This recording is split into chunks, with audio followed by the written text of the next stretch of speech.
E aí, pessoal, já escovou os dentes hoje?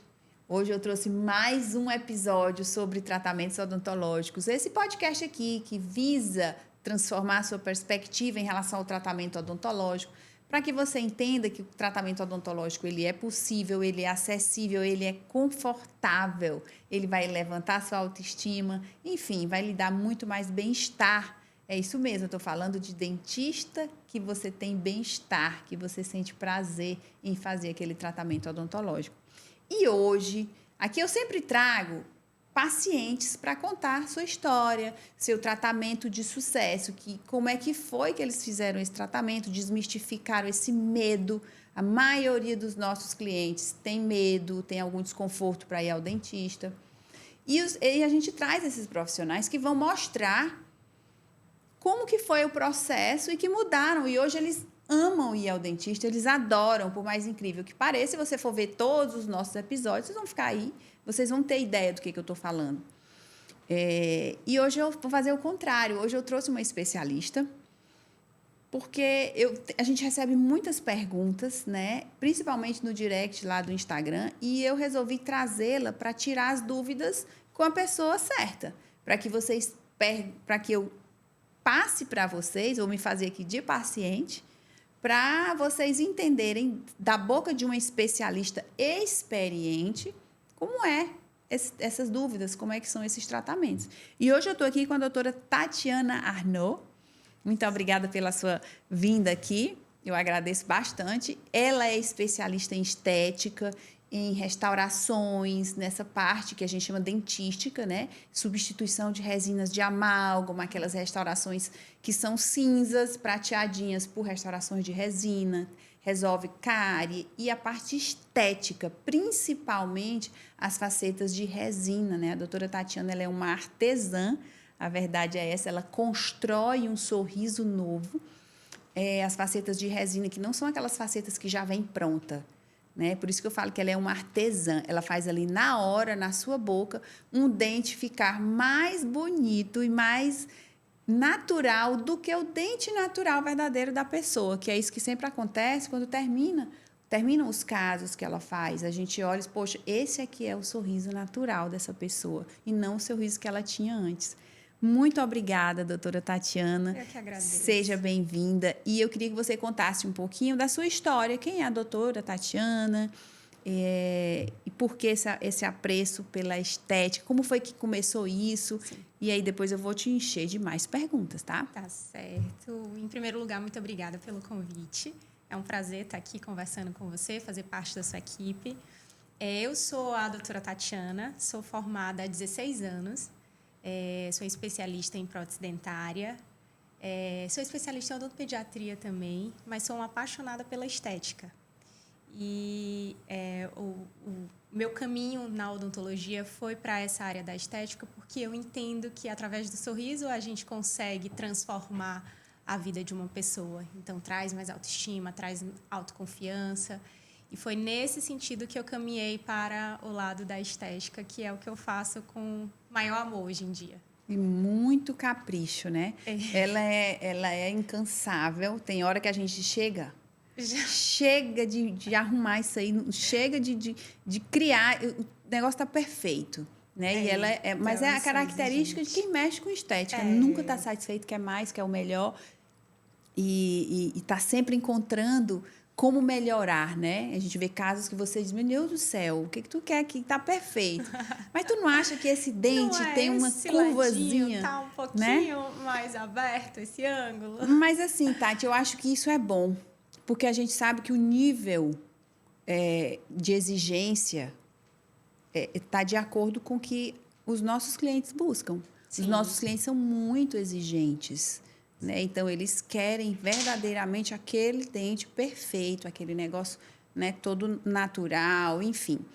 E eles chegam muitas vezes lá na clínica querendo tratamento, quer botar faceta, e aí vem sempre aquela pergunta, eu quero fazer, mas não quero desgastar. Né? E eu queria que você falasse um pouco sobre, a gente sabe que tem casos que desgastam, casos que não desgastam, quais são os casos que precisa desgastar? Por que tem casos que tem que desgastar muito, tem casos que tem que desgastar quase nada ou nada? E também Bom, vamos começar por aí. Fale um pouco desse desgaste, Sim, que é o grande medo de muitas pessoas. sim, sim.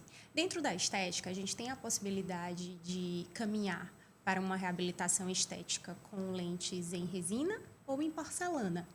A minha maior atuação hoje em dia, apesar de caminhar pelos dois mundos, eu faço mais a parte da resina. É onde eu me apaixonei, porque é onde existe o trabalho artesanal do qual você falou e que eu sou, de fato, bem exigente. Então, no mundo da resina, essa questão do desgaste, ela é sempre mais discreta, é sempre mais sutil. Porque a faceta em resina consiste no acréscimo de uma fina camada de resina, que é o material que a gente utiliza, para a gente melhorar a estética daquele dente. Então, se eu parto do princípio de que eu preciso acrescentar algo, eu posso fazer isso de forma pontual com a resina e esculpindo aquele dente. Então, nesse universo, quando a gente trabalha com resina, a gente sempre pensa que a gente precisa de quase nada de desgaste, do mínimo de desgaste. Agora, é claro, a gente precisa sempre avaliar individualmente cada paciente. Porque, veja, se eu tenho um paciente que tem um dente extremamente escurecido e você imagina que eu vou acrescentar uma resina. Se eu acrescentar uma resina suficiente para clarear aquele dente pontual que está escurecido, ele vai ficar mais gordinho do que os outros dentes. Então, em alguns casos, a gente precisa sim fazer um desgaste para que a gente tenha um espaço suficiente para corrigir aquela queixa do paciente. E aí, lá na clínica, é interessante essa avaliação, porque nós sempre vamos avaliar individualmente cada paciente para que a gente sempre pese qual a melhor indicação para cada caso. Será que a resina, nesse caso, seria o mais indicado para a gente mascarar esse substrato escuro? Será que o desgaste com a resina não seria maior do que com a porcelana? Então, veja, apesar de, popularmente, nós sabermos que a resina não desgasta, a resina a gente só acrescenta, a gente precisa entender que cada paciente é único e que a gente precisa avaliar individualmente cada caso. Relembrando que a resina, por se tratar de algo artesanal, onde nós iremos construir, na maioria das vezes, a gente quase não tem desgaste, ou a gente tem desgastes mínimos suficientes para a gente melhorar a estética daquele paciente. E por que tem casos que a resina não é bem indicada, já que ela é tão conservadora? Por que não dá para todo mundo? Então, a gente precisa considerar a história do paciente. Veja, a gente sempre faz uma analogia de que a resina a gente pode comparar com um plástico. Um Tupperware, um plástico de muita qualidade. E a porcelana a gente vai comparar ela com vidro. Então, a gente sabe que existem brilhos diferentes. A resina, com o passar do tempo, ela pode absorver corantes da alimentação do paciente. Então, a gente precisa entender qual é o estilo de vida do paciente. Então, é um paciente que fuma todos os dias. Então, se ele fuma todos os dias, naturalmente, ele é um paciente que tem os dentes naturais escurecidos e que certamente terá uma reabilitação em resina escurecida em um curto período de tempo. Então, é um paciente que toma vinho, faz uso de uma dieta rica em corante. Pelo fato da resina, nessa analogia que eu propus aqui para você, ser comparada a um plástico, a gente entende que, com o passar do tempo, ela é passível de sofrer alteração de cor, assim como os dentes naturais são também. A porcelana em uma menor proporção, obviamente, porque ela está sendo comparada com um vidro. Então, nem todo mundo tem a indicação da resina, porque a gente precisa entender a história do paciente. A gente precisa entender os hábitos de vida daquele paciente, porque o nosso objetivo é que o tratamento dele seja duradouro, que dure para sempre. Outro caso importante também, outro ponto importante nessa avaliação, Ellen, também é como está o encaixe dessa mordida, como está a função desse paciente. Esses dentes estão bem posicionados. Então, eu não posso, de forma aleatória, propor para todos os pacientes uma reabilitação com resina, se a gente não entende que a dinâmica daquela mordida não tem um encaixe perfeito, se a função daquele paciente não está satisfatória. Porque no momento em que eu acrescento a resina ou qualquer outro material, ele vai fraturar e aquele tratamento não vai ter a durabilidade, porque a gente não tem a função ali perfeita, encaixada, que é o mais importante, a saúde, a função e a consequência a estética. Então, nem todo paciente tem a indicação da resina. A gente precisa avaliar individualmente cada paciente, mas nós conseguimos fazer casos lindos, né? E resultados muito satisfatórios com as resinas, sim. Tatiana, e aqueles casos de pessoas, por exemplo, que já têm muitas coroas, né? Já têm coroas feitas, né? Já são pessoas que já fizeram várias facetas de porcelana, né? Que são as facetas. Quando a gente fala coroa, geralmente é coroa de porcelana, Sim, né? sim, sim. De cerâmica ou então. E pessoas que já têm esse tipo de reabilitação, já usaram essas coroas. Como é que é em relação? Pode ser resina ou é o ideal que seja porcelana? Sim. Hoje em dia, nós temos resinas cada vez mais modernas, cujo brilho, cujo resultado se assemelha muito ao brilho de uma porcelana. Então, nós temos, sim, casos de grande sucesso onde pacientes que já possuem coroas de porcelana posteriores, por exemplo, e querem melhorar o sorriso na frente. E aí a gente pondera as questões que o paciente nos traz e propõe essa reabilitação anterior em resina. E a gente consegue aproximar muito, fica perfeito. Se uma pessoa leiga olhar, nós que somos dentistas, obviamente, entenderemos em algum momento uma sutil diferença. Mas é possível a gente equilibrar resina e porcelana na boca do paciente em uma única reabilitação. É comum, por exemplo, a gente fazer uma reabilitação superior em porcelana e a inferior em resina, porque aí a gente tem um encaixe de 2 materiais com durezas diferentes, cujo encaixe fica mais confortável para o paciente, sem falar no custo também, porque você sabe que o custo dos 2 materiais também é diferente. Que é uma coisa que eu ia te perguntar sobre em relação a custos, né? Sim. Se existe a resina é mais cara, a porcelana é mais Sim. barata ou é o contrário, Sim. né? Sim. Explica sobre valores, preços. Sim, claro. A porcelana, a gente precisa entender que ela sempre vai precisar de uma etapa laboratorial. E isso, por si só, eleva o custo do tratamento. A gente precisa enviar aquele escaneamento, aquela moldagem digital para um laboratório, e aí o laboratório vai executar o nosso planejamento, desenhando aqueles dentes em porcelana, para que, em seguida, nós possamos instalar de volta o sorriso do paciente. Então, obviamente, isso aumenta o custo do tratamento para aqueles pacientes que desejam um tratamento com a porcelana. Então, a resina, ela não passa por essa etapa laboratorial. Ela é um trabalho artesanal, onde o paciente chega e nós desenhamos o sorriso do paciente no consultório naquele dia e naquele mesmo dia ele já sai com o resultado. Não tem essa etapa laboratorial. E isso, obviamente, torna o tratamento mais barato quando comparado com a porcelana. Agora, nós temos sempre que considerar qual é o caso. Qual é o caso? É um dente que está muito escurecido? A gente vai precisar fazer somente uma faceta? Ou a gente vai precisar, talvez, desgastar mais aquele dente, fazer uma coroa? É um dente que tem uma restauração? É pequena essa restauração? É grande? Então, todos esses fatores, eles são variáveis na definição do valor dessa restauração ou desse tratamento com resina. Mas, obviamente, quando você compara faceta em resina e faceta em porcelana, a faceta em resina ela tem um custo menor. Uhum. E pacientes que têm bruxismo, porque a gente sabe que o bruxismo, aquele apertamento, muitas vezes, a maioria das vezes inconsciente, durante o sono, você aperta muito. O bruxismo, ele desgasta o dente. Uhum. E o dente é a estrutura natural mais adequada, é o melhor material que existe para estar ali dentro da boca. Então, o paciente com esse bruxismo, já que desgasta o próprio dente, pode fazer uma reabilitação de resina? Sim. Ótima pergunta, Ellie. Você imagina que se um paciente com o ato de ranger os dentes consegue desgastar o esmalte, certamente ele irá desgastar o esmalte do dente, que é uma estrutura altamente mineralizada, resistente.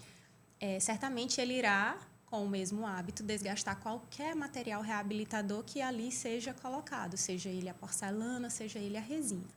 A resina, por ser um material mais macio, na verdade, para esses pacientes, traz até um certo conforto maior, porque no momento de ranger, ele é mais absorvido, esse impacto entre um dente e outro. Mas, claro, para que a gente tenha a durabilidade daquele tratamento, a gente sempre vai orientar o paciente uma placa interoclusal, que é um dispositivo rígido de proteção. E essa placa, ela deve ser utilizada em qualquer situação, seja o paciente reabilitado ou não, se ele for bruxista, para que proteja o esmalte do seu dente ou o seu material reabilitador, seja ele a resina ou a porcelana. Mas respondendo à sua pergunta, é possível, se eu sou bruxista, reabilitar com resina? É possível. A gente sempre tem que lembrar que o paciente, quando ele faz um tratamento reabilitador, ele precisa ter a manutenção daquele tratamento. Como dente natural. Como dente natural. Como um carro novo que você compra, por exemplo. Ou como um carro antigo que você tem. Você vê os colecionadores de carros antigos. Você vê carros novinhos, assim, né? Lindos, bem cuidados. Então, a gente sempre traz essa analogia aqui na odontologia.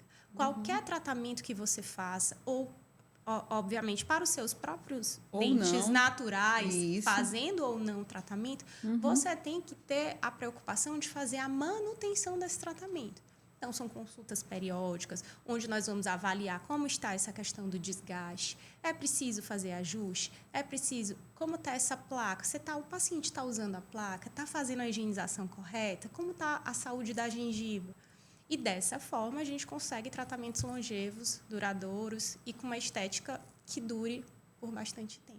Eu vou só abrir um parêntese aqui, porque essa questão do bruxismo é uma questão muito importante. Nós percebemos muito, a odontologia está sentindo muito, principalmente... Especialmente depois da pandemia, não é? Exatamente, da pandemia para cá, o aumento muito exagerado do número de pacientes que são bruxistas, que mordem, que em algum grau apertam, e muitas vezes ele nem sabe disso, nunca se atentou para isso.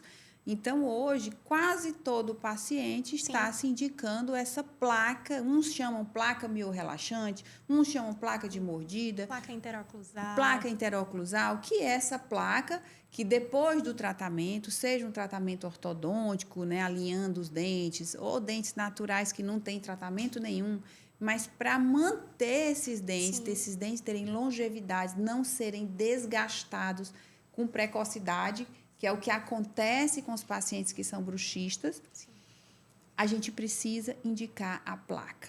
Essa placa tem que ser usada, na maioria das vezes, acredito que não na totalidade, ou na totalidade, à noite. Sim. Para dormir.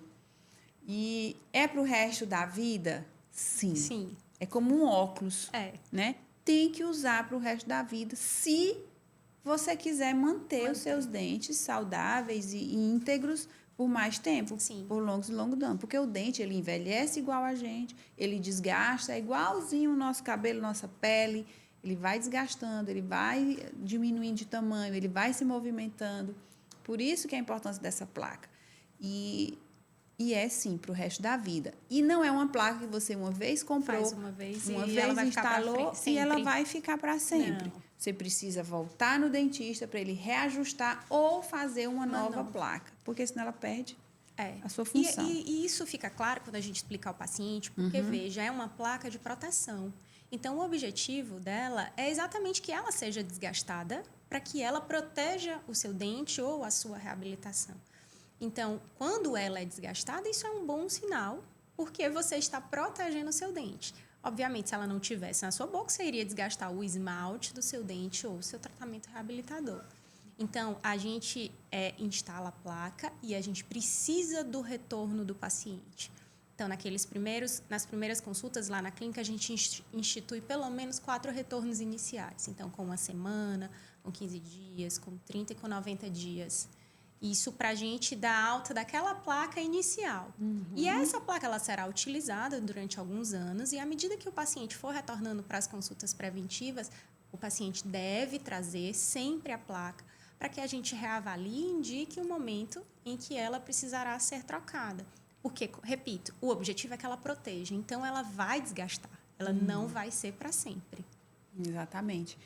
E é engraçado o grau de cuidado, né? São 4 retornos depois que terminou o tratamento. Exatamente. Não é durante, é depois que terminou o comprometimento do profissional com aquele resultado. Sim. Né? Você vai usar o novo sorriso, vai estar usando, mas nós queremos saber como que está isso aí. Sim. É muito parecido com aquela com a garantia estendida de um Sim, carro, de um né? carro, Eles né? querem que você volte, Tá por na isso que ela é gratuito, garantia. né? Exatamente. Porque para ver como é que tá. E a gente faz a Exatamente. mesma coisa, é a garantia. Mas eu posso garantir, mas eu preciso ver como é que tá o uso disso aí. Tá confortável, tá funcional, tá tudo equilibrado?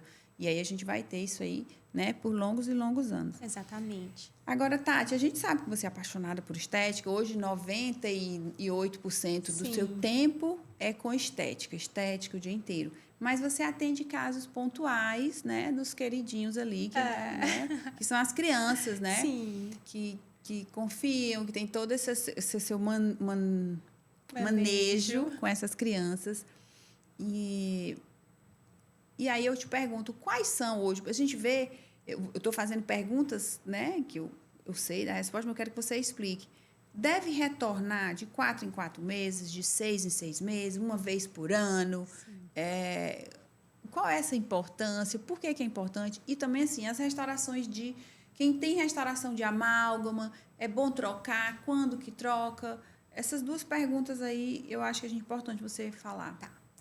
Então, você sabe, mas não custa lembrar, né? Eu também sou especialista em odontopediatria.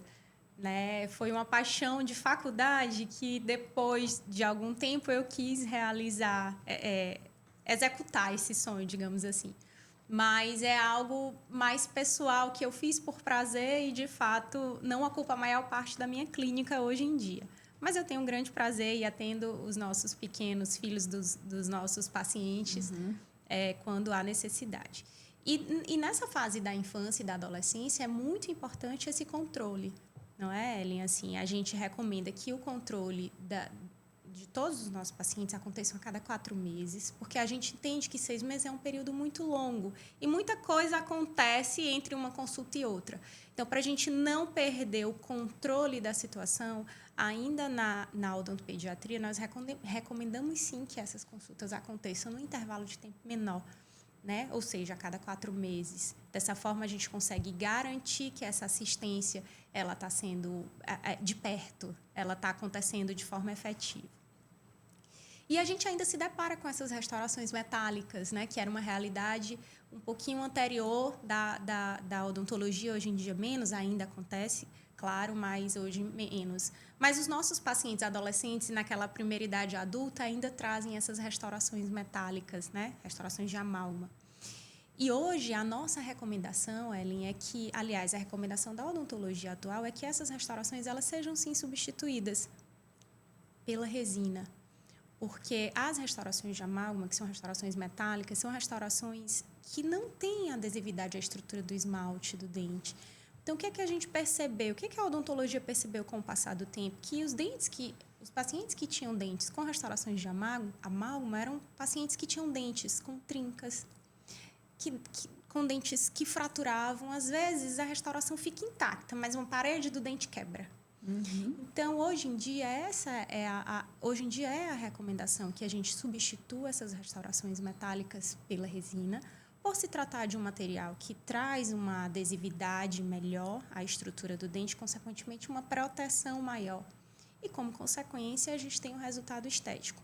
Entenda, a indicação não é estética, a indicação é funcional, tá? A gente indica como uma forma de proteger o remanescente do dente, tá? Porque aquele dente vai ficar na cavidade bucal pelo resto da vida. Então, você imagina um paciente de 60 anos que está mordendo naquele metal a vida toda, aquele dente está cheio de fratura, está cheio de linhas de trinca. Então, às vezes, é um paciente que precisa fazer um canal, mas tem uma restauração tão pequenininha. Por que eu precisei fazer um canal? Porque é um dente que recebeu um estresse mastigatório durante muito tempo, com uma restauração rígida, e sobrecarregou a estrutura daquele dente. Nessas microtrincas, caminhou uma bactéria e trouxe um quadro de inflamação pulpar. E às vezes está caladinho, né? Não está sentindo nada. Não tá sentindo Quando nada. você vai fazer um exame de rotina, tá lá. Na radiografia aparece que ali tem sim Sim, um grau de inflamação pulpar e a indicação de um tratamento de canal e um dente que tinha uma restauração pequena. aparentemente saudável. Estava trazendo um problema enorme. Por isso que é importante essa visita, né? frequentemente, né, de 4 em 4 meses, para que seja feita essa avaliação clínica e pelo menos radiográfica, como nós fazemos. Pelo menos uma vez no ano, ano, essa avaliação radiográfica de todos os dentes. Sim. Não é correto você ir só dar uma olhadinha nos dentes. Precisa ser feito um exame com muita cuidado, com radiografias periapicais interproximais de todos os dentes e não só do dente que está doendo ou que está com a restauração. Porque muitas vezes existem esses problemas que são silenciosos e que causam grandes transtornos depois. Sim. Inclusive, nós temos casos de dentes que, por conter uma restauração de amálgama grande, a restauração cinza que nós estamos falando, sofre uma fratura. Essa fratura ela é longitudinal, ou seja, ela pega o dente no comprimento e o prognóstico é remover o dente e colocar um implante. Mas, doutora, no meu dente não tinha nada. Eu nunca senti nada nesse dente e agora ele rachou. Exatamente. Já tinha as trincas, microtrincas, você não sabia, ninguém percebia. E eu ia no dentista, mas a restauração ficava lá, porque eu achava que não precisava mexer. Não vou trocar, porque eu não estou sentindo nada. E eu acho que esse negócio de trocar é porque é estética, né? Exatamente. Então, sem falar que o amálgama, ele começa a pigmentar, né? Sim, por conta do mercúrio na constituição do metal, do amálgama, ele dissipa através dos canais dentinários e das cristas de esmalte. Você pode, é comum a gente perceber um dente mais acinzentado. Então, às vezes você dá um sorriso, a restauração é lá onde a gente morde, na superfície oclusal, mas a parede lateral que aparece no sorriso está toda cinza.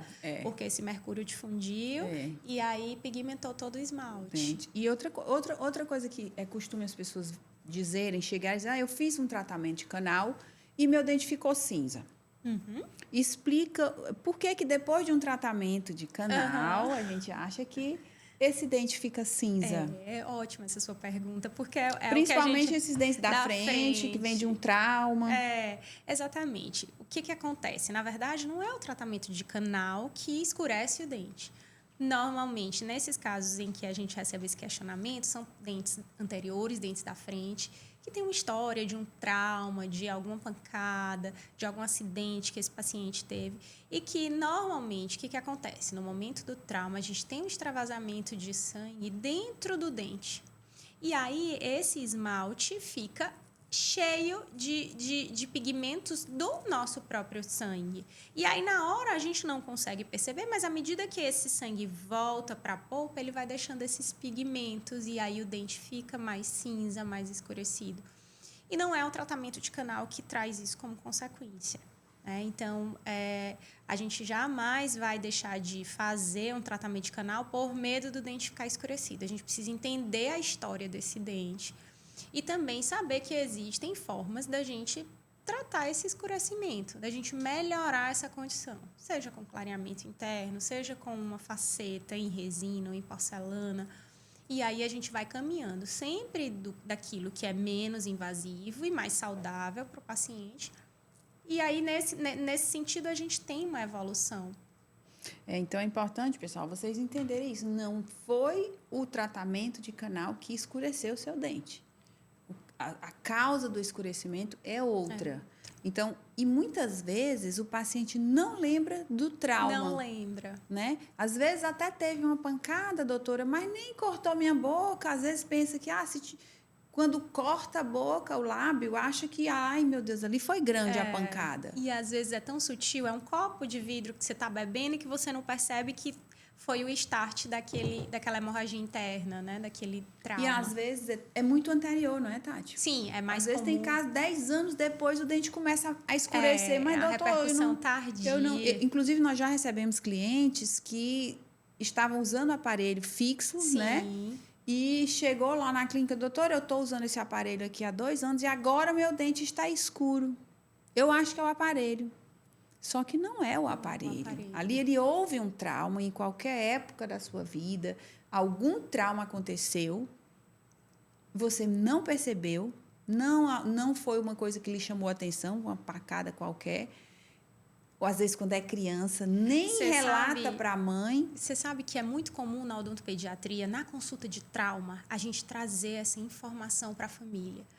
Eu tenho uma frase que diz assim, trauma, família, mãezinha, é uma caixinha de surpresa. Então, hoje tá ótimo, a gente vai sempre precisar acompanhar esse dente para a vida toda. Porque hoje a gente identificou, foi só uma bordinha que quebrou, a gente reconstruiu com resina, o dente não escureceu, tá ótimo.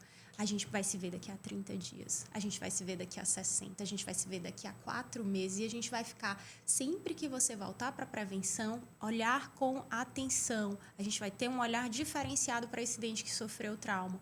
Porque trauma é caixinha de surpresa.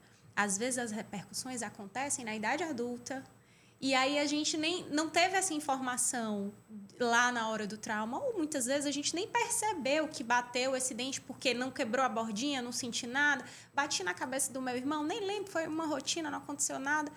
E lá, quando eu estou fazendo uma movimentação ortodôntica, aquele dente começa a escurecer, ou aquele dente vai precisar de um tratamento de canal porque foi uma repercussão tardia de um trauma. Então, a gente na odontopediatria sempre traz essa frase. Trauma é caixinha de surpresa. A gente precisa acompanhar esse paciente para sempre.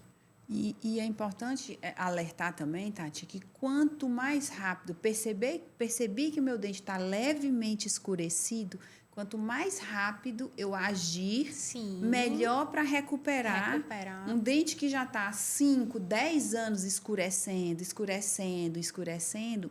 a possibilidade de eu clarear para ficar... A resposta é muito pior, né? Quando a gente demora a intervir.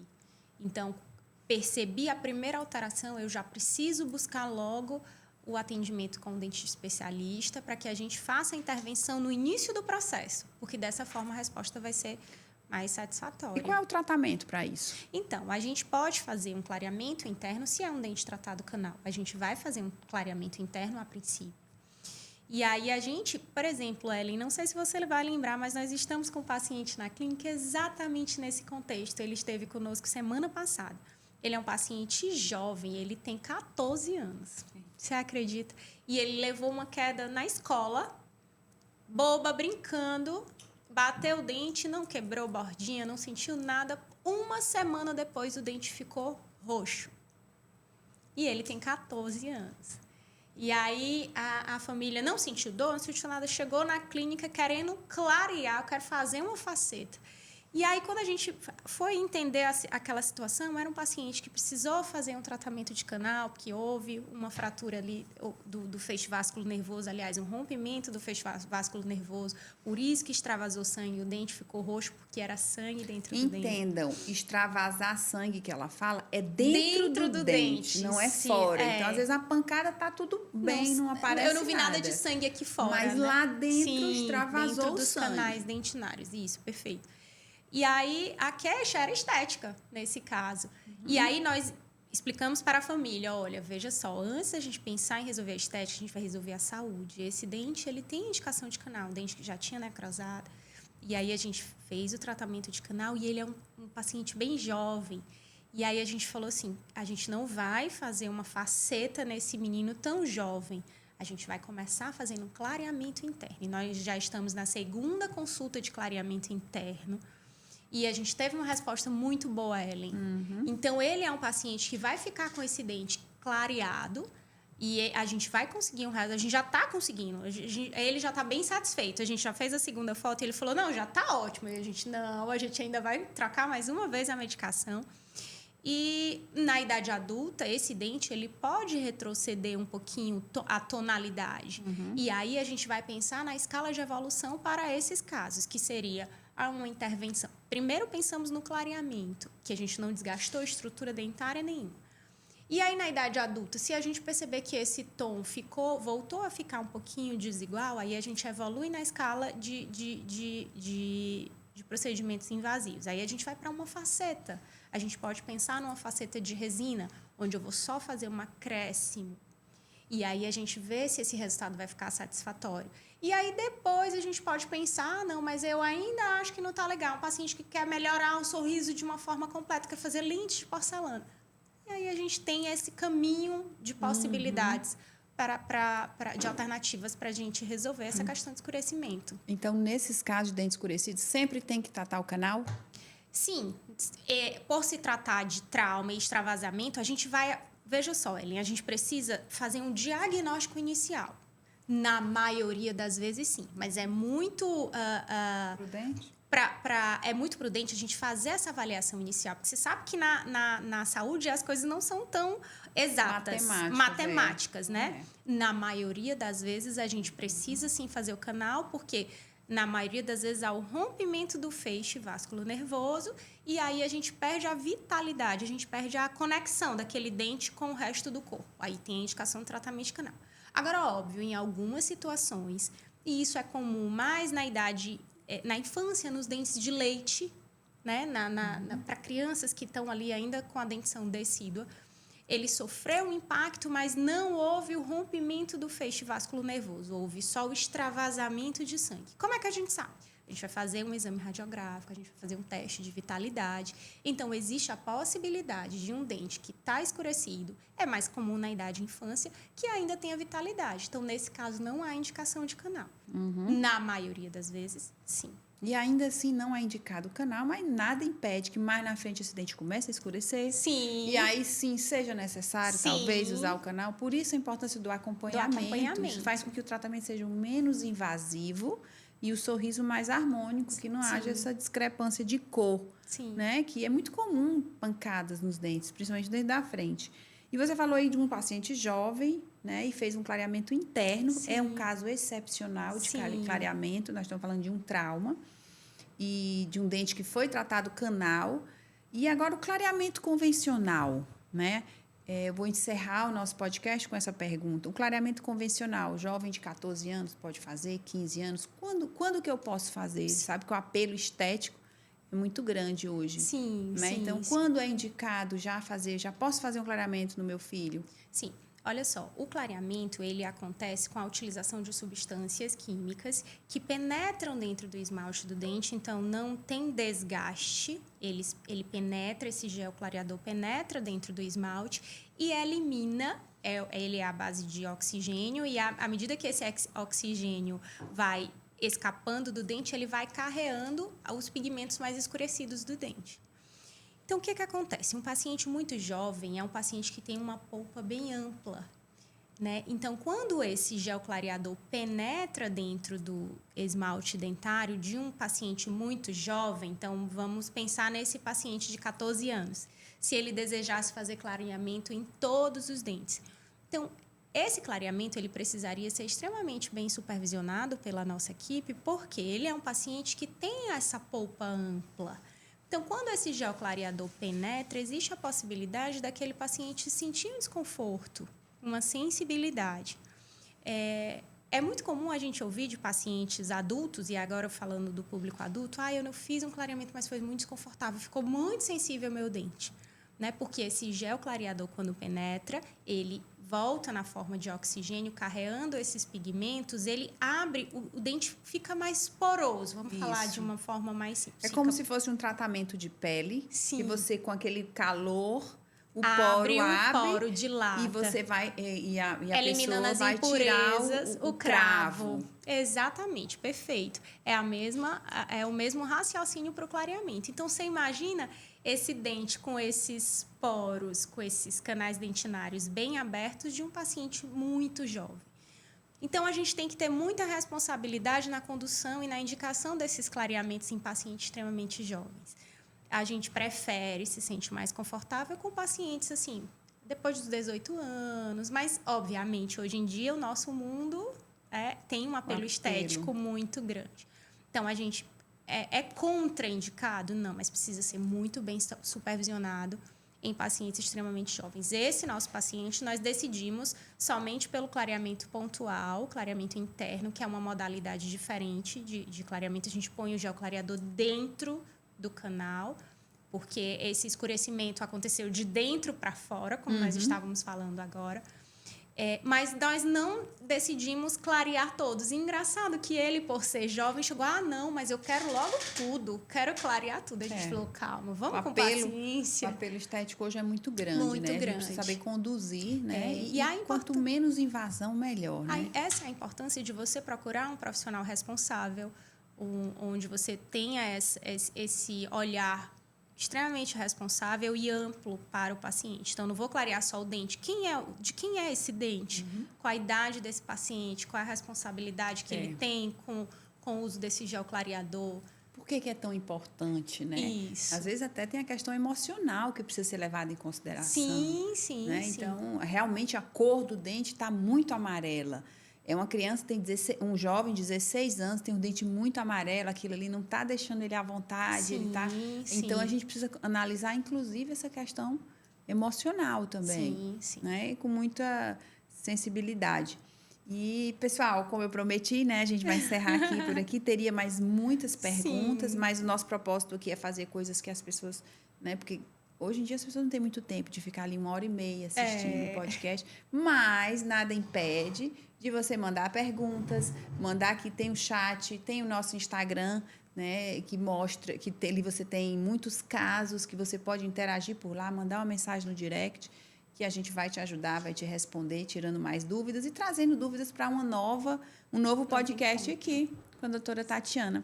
Tati, muito obrigada, tá? Foi muito bom você com esse seu jeito, com essa sua calma, com essa sua especificidade, pontualidade, eu acredito que clareou para muitas pessoas, tá bom? Muito obrigada. Muito obrigada, Ellen. Eu que agradeço, viu? É um prazer estar aqui conversando, tirando as dúvidas dos nossos pacientes. E, acima de tudo, é um grande orgulho fazer parte desse time de profissionais tão responsáveis que acreditam nessa odontologia diferenciada. É isso mesmo. Obrigada. Então, se você conhece alguém que tem ou filhos jovens, ou pessoas que se interessam, que estão querendo saber sobre tratamentos com resina, com facetas, dentes traumatizados, dentes escurecidos, enfim, se alguém você conhece que acha interessante comentar, compartilhar esse podcast, faça isso, se inscreva no nosso canal. Todo domingo às 10h30 a gente está postando novos episódios, só falando de outros casos. E vamos construindo essa odontologia prazerosa, essa odontologia que transforma vidas, tá bom? Então, obrigada aí pela atenção de vocês. Até o nosso próximo episódio. Tchau, tchau.